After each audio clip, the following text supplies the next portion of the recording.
Le besoin de reconnaissance n'est pas de l'orgueil quand on demeure dans la grâce par le moyen de la foi. Et je crois que j'ai cette conviction que quelqu'un a besoin d'entendre cette parole. Le besoin de reconnaissance n'est pas de l'orgueil quand on demeure dans la grâce vraiment dans le sens plein et entier biblique, par le moyen de la foi. La foi est le moyen et le chemin et l'outil qui nous fait vivre et maintenir dans la grâce. Ce matin, aujourd'hui, j'ai été interpellé par cette parole de Jacques. Je vous la lis. D'où viennent les conflits?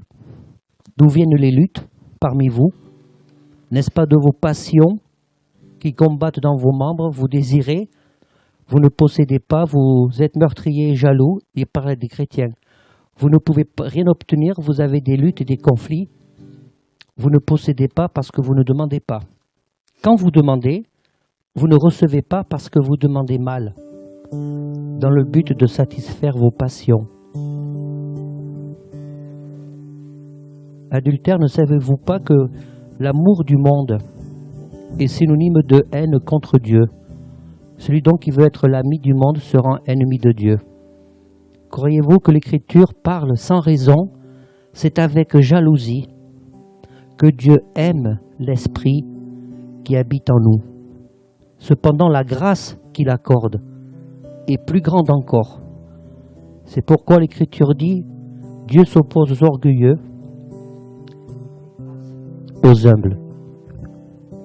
Ce matin, nous avons eu une bonne discussion avec le groupe dans le cadre des études sur le disciple. Je voudrais juste, vous m'entendez bien? Il y a des coupures. Je voudrais juste partager des choses que j'ai vécues aussi en lien. Et la question que je pose ce soir, c'est pour que l'on puisse chacun réfléchir. Je désire que le Seigneur se serve de moi ou je désire me servir de Dieu pour moi? Il y a un moment, c'est important de regarder les choses comme elles sont et de se poser, est-ce que je veux vraiment servir Dieu, me mettre à sa disposition, ou je veux me servir de Dieu? Ce sont deux choses différentes. Si je veux me servir de Dieu, je prends tous les risques de rentrer dans ce que Jacques est en train de dire, de demander des choses et d'être complètement à côté. Et si je veux servir Dieu, c'est un vrai sacrifice parce que ça demande une grande abnégation et ça m'impose de vivre par la foi. Et vivre par la foi, c'est pas dire Seigneur, tu pourvois tous mes besoins de fin de mois. Quand on regarde la parole, c'est pas ça. C'est vraiment faire confiance à Dieu en toutes choses. J'ai vécu quelques événements dans ma vie qui m'ont marqué, qui m'ont permis de progresser, j'ai encore des progrès à faire, qui m'ont permis de progresser dans ce domaine, vivre par la foi. C'est-à-dire, si je veux servir Dieu, je ne vais pas me préoccuper des fruits humains que j'aimerais voir, c'est-à-dire les résultats produits par mon action, fussent-elles faites par la foi. Vous me suivez? Parce que les fruits de la parole, ce n'est pas le résultat d'une action menée de la part de Dieu. C'est ce que je produis dans ma vie. C'est ce qui émane de ma vie. Parce que Christ a planté sa graine, son caractère en moi. C'est ce qui émane de ma vie. Et ce qui émane de ma vie me permet de rentrer dans l'action que Dieu me propose. Et cette action produit un résultat. Mais ce n'est pas moi qui suis le responsable de ce résultat. C'est le Seigneur, parce que c'est lui, que nous dit la Bible, qui fait croître. Il faut juste que je sois au bon endroit, au bon moment, et à l'écoute, et disposé pour servir le Seigneur. Et je voudrais vous poser une autre question ce soir, je regarde la montre parce que j'essaie de faire des progrès, je m'impose un minimum de temps, je ne vais pas vous faire le pré-shot comme le dimanche. Il y a 2 dimanches de ça, je ne l'ai pas fait, mais je ferai le coup. Je vais le faire de temps en temps, le coup.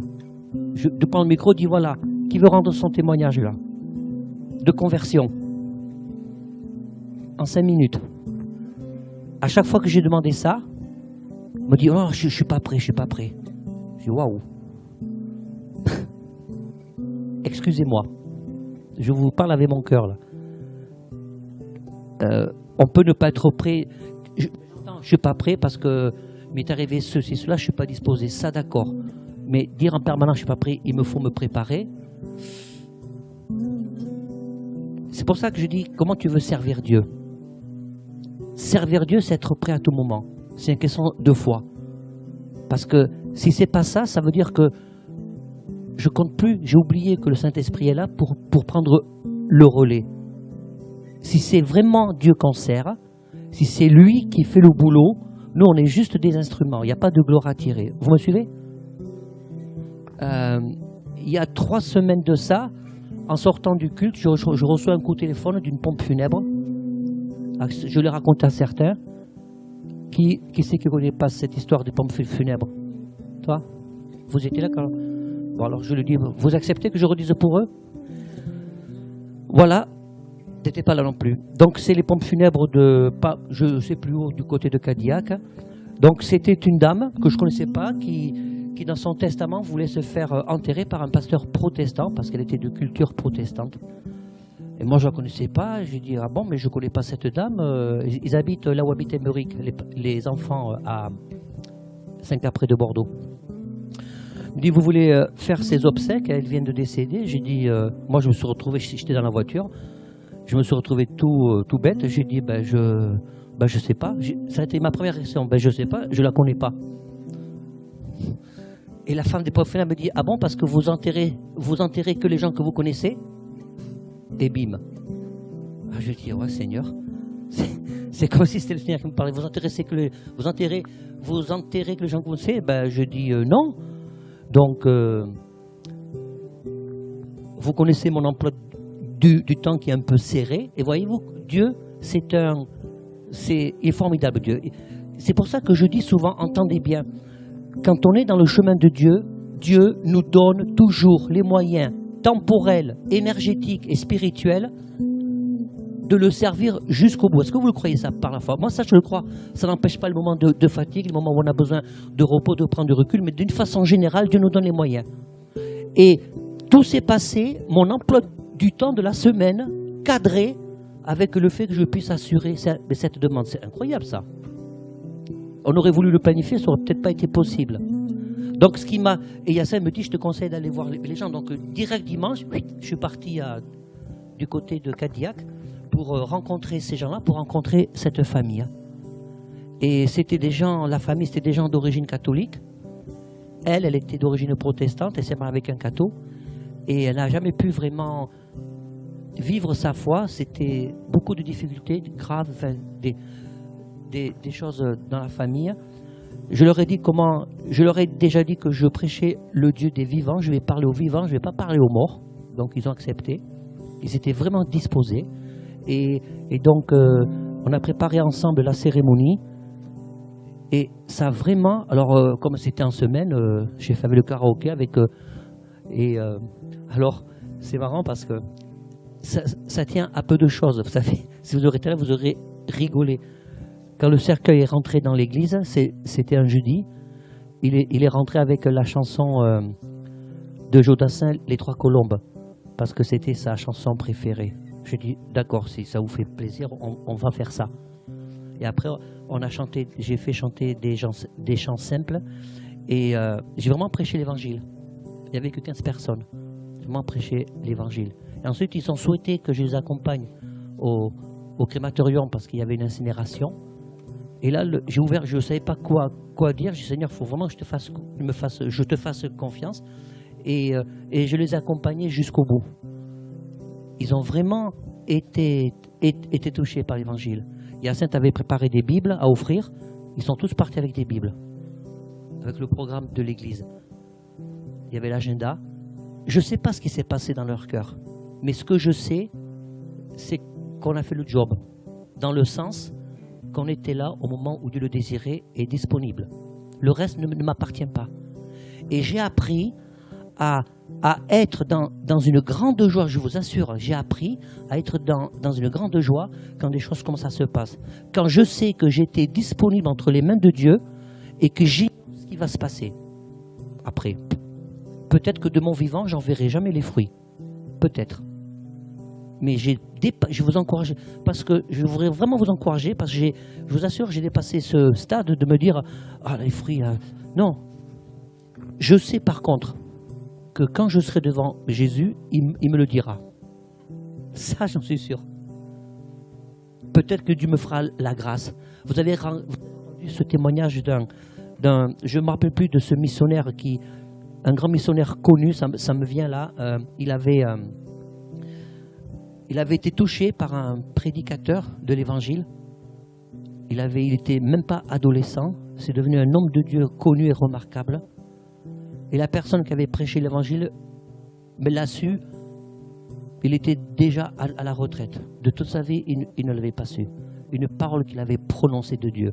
On ne se rend pas compte l'impact, nous devons faire attention de la façon dont je demande au Seigneur que nos prières soient axées sur qu'est-ce que tu veux. Et quand on sert Dieu, c'est pas pour je me fais pas plaisir. C'est pour ça que le chemin est rude des fois.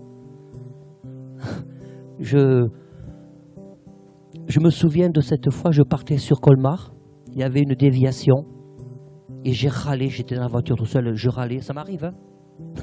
Je râlais, j'ai dit punaise, déjà que c'est loin, Colmar, je vais me taper 3 quarts d'heure de plus, donc j'ai suivi la déviation, donc je me suis retrouvé sur une autre autoroute, et puis à un moment donné, je vois quelqu'un marcher sur la bande d'arrêt d'urgence.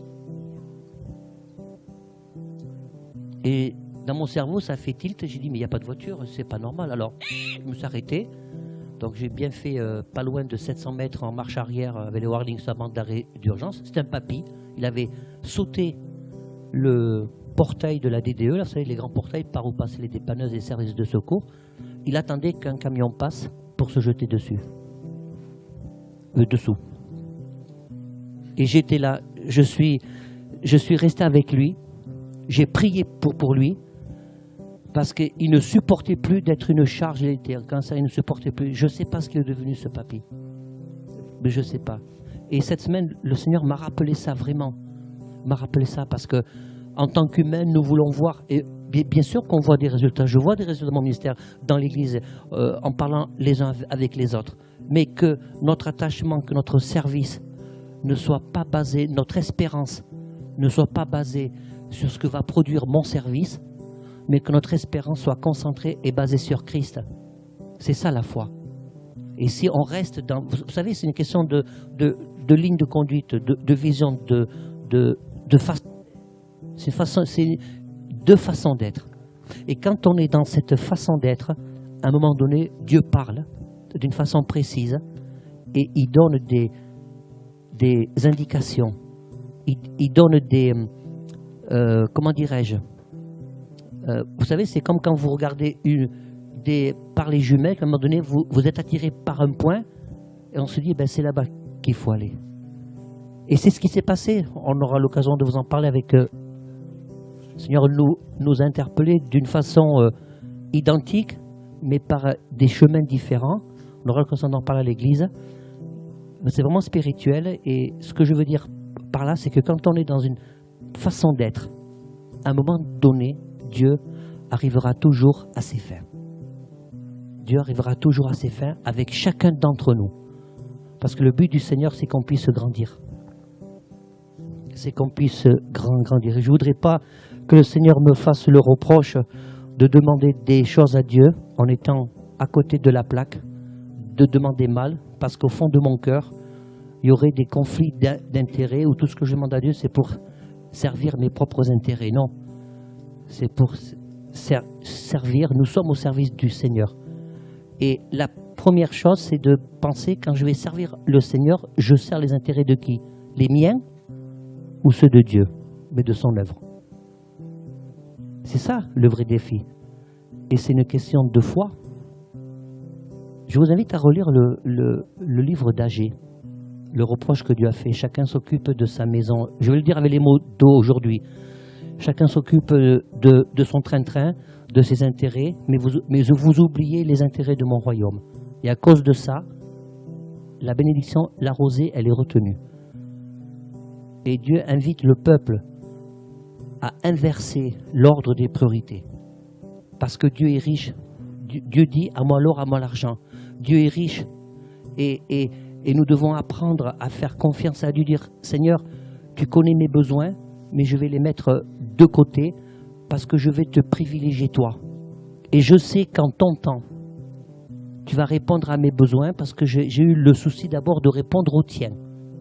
Et pour ça, on a vraiment besoin de toujours revenir à la croix, de nous humilier devant la présence du Seigneur.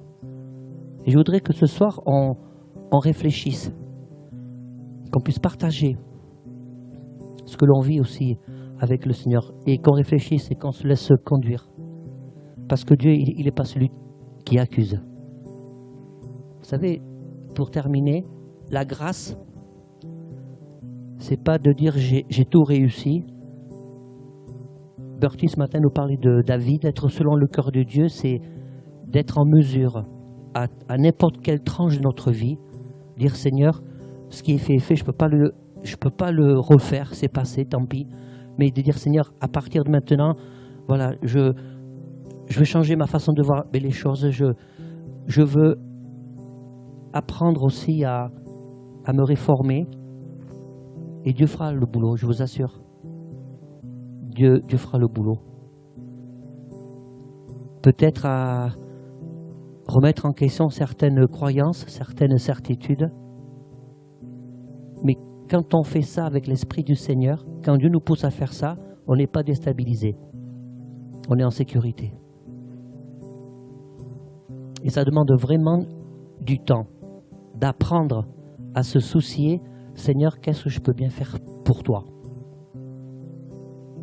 Il y a aujourd'hui dans le peuple de Dieu, il y a cette culture, cette mentalité du bien-être personnel. Vous voyez? Le New Age. Mon bien-être, mes capacités. Dans le peuple de Dieu aujourd'hui, de plus en plus, il y a ce mélange entre ce besoin de bien-être personnel et ce que le Seigneur veut faire avec chacun d'entre nous en termes de... parce qu'on est tous appelés à le servir d'une façon ou d'une autre. Et le pire dans tout ça, c'est qu'on est dans le presque vrai. Parce que Dieu veut notre bien-être. C'est compliqué, hein? Dieu veut notre bien-être, mais à sa façon. Pas la philosophie humaine. À sa façon. Et si je m'approche en cherchant avec toutes mes capacités, avec toutes mes limites, avec toutes mes carences, avec toutes mes victoires, avec tous mes échecs, mais que je désire, Seigneur, qu'est-ce qui te ferait plaisir à toi d'abord? Moi, on verra après. C'est un vrai défi, ça. Moi, on verra après.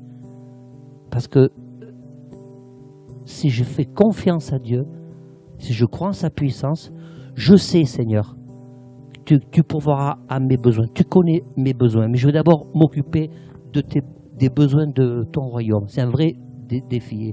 Et je vous invite vraiment à réfléchir. C'est la foi. Et je me dis, en fait, pour terminer, avant d'avoir la foi pour les autres, je dois avoir la foi pour moi-même. C'est facile de prier pour les autres. C'est pas dur. Mais avoir la foi pour moi-même, remporter des victoires, Seigneur. Je crois que tu vas m'aider dans un domaine de ma vie qui est compliqué, qui est difficile, dans lequel j'ai du mal à avancer, à remporter la victoire. Amen.